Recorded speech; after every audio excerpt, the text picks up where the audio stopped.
Queen's Resource, Lauren speaking. An archery arrow. Oh, lots of blood. Any loss of consciousness? Significant swelling to his eye and cheek. Oh. Are his obs okay? I'm just going to put you through to peds. All right, 1 minute. Hello. It's Lauren. In adult research, I've got a 15-year-old guy who's walked into an archery arrow. If it's gone into your eye and through the back,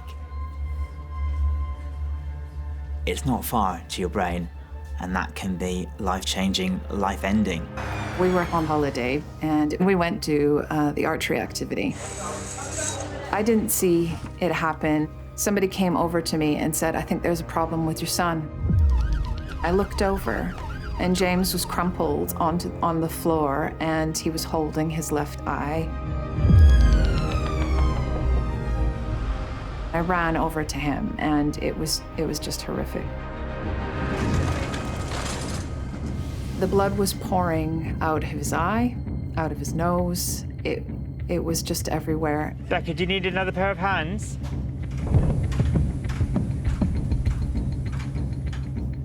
James, I'm Ian. I'm one of the doctors. There's nothing worse than seeing your own child bleeding and injured.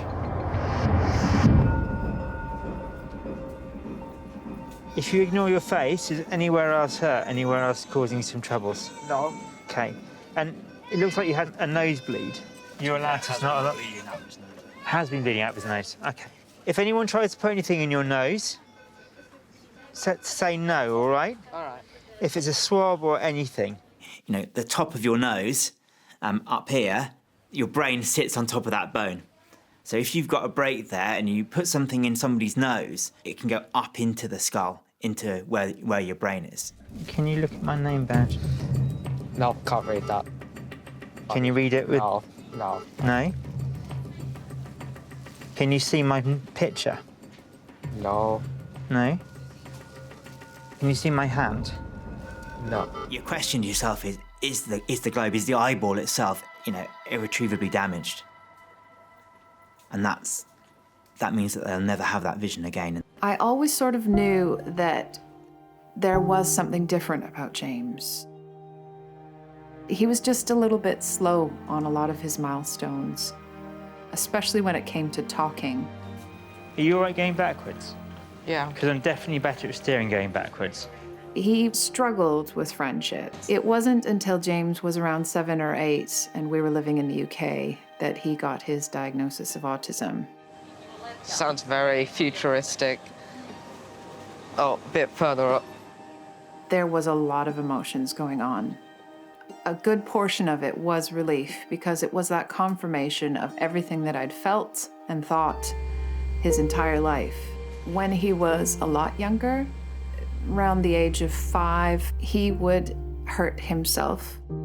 He would smash his head against a wall or a door or a hard surface when he was experiencing strong emotions.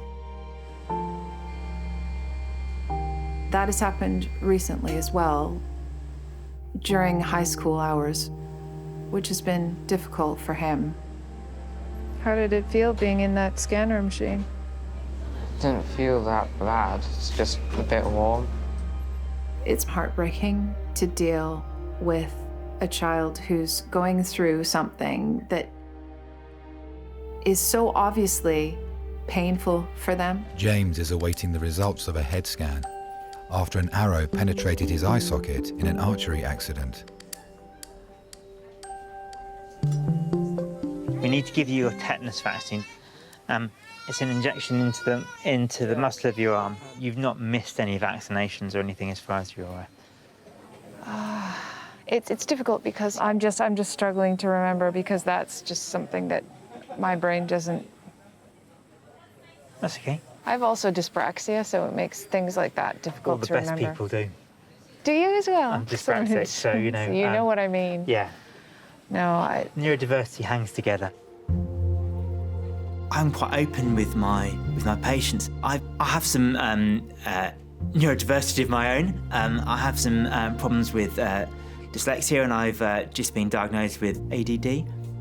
Attention deficit disorder means that sometimes you have problems with focus. Just settling down to do something, it's almost like it's asking someone to walk up a cliff. Hi, I'm one of the paediatric registrars in PDD. I've got a 15-year-old who has leant forward onto a static arrow that was embedded in a target. Growing up, I had quite a few difficulties, especially at school. I didn't feel like I fitted in. I didn't have that many friends. I was much more of a loner. Yeah. And then we'll send him around to eye casualty on the way through. People tell you that, you're stupid, that you're not going to achieve anything. My teacher said that I wouldn't do my GCSEs because I wasn't intelligent enough.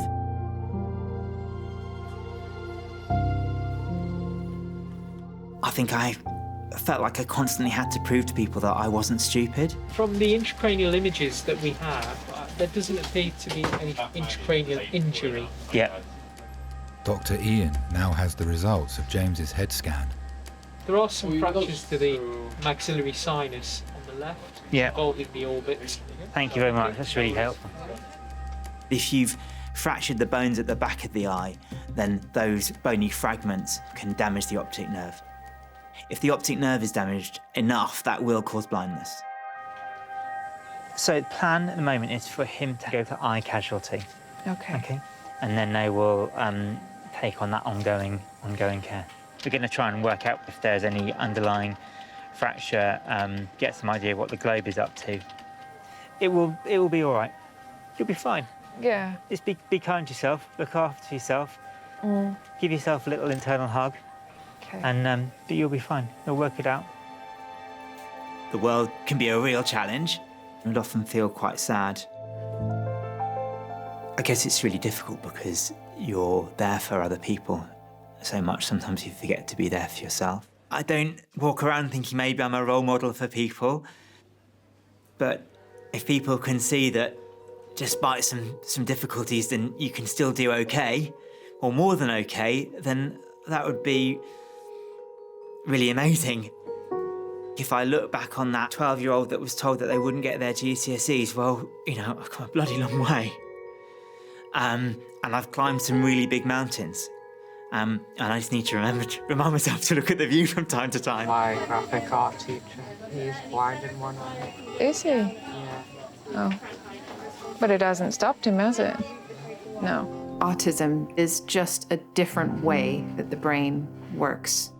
We've always been very positive about it. It's not a negative thing. He is a wonderful person with his own unique set of skills and attributes.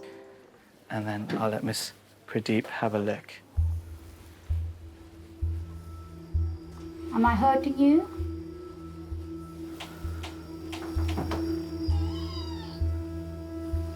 Can you look down for me, James? Excellent.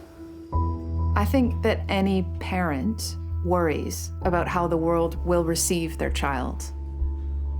The experience that they're going to have, the heartbreaks, the jobs, the losses. Up and to your left, James. I want him to be fulfilled. I want him to find connections with people that enrich his life.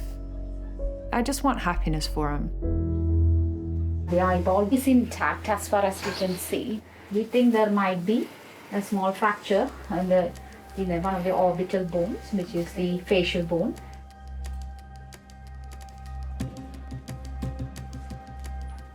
Try and open your eyes as much as you can. That's good. You look all the way up for me. That's good. Perfect. So, the back of the eye's fine. And there's no constriction of the optic nerve. So that's probably the main thing that we wanted to see. So you've got a little cut at the top. I think it will need some stitches in. The way that he embraces life, it's a beautiful thing. James is being taken to a ward to await an operation on his damaged eyelid.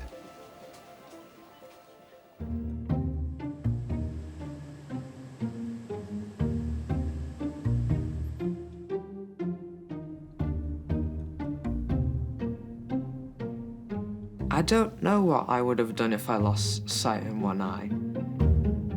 It's a really difficult thing to think of, losing something that you're used to always having. I think I've been very lucky, but what this experience has taught me is to not do archery.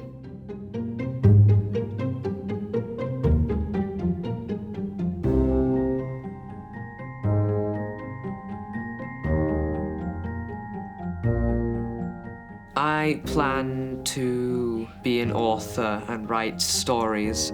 I would say I'm a pretty creative person. Autism is like being a superhero. You've got your superpowers, like being more creative, having good imagination. But like every superhero, they have their weaknesses. Like me struggling to have this conversation.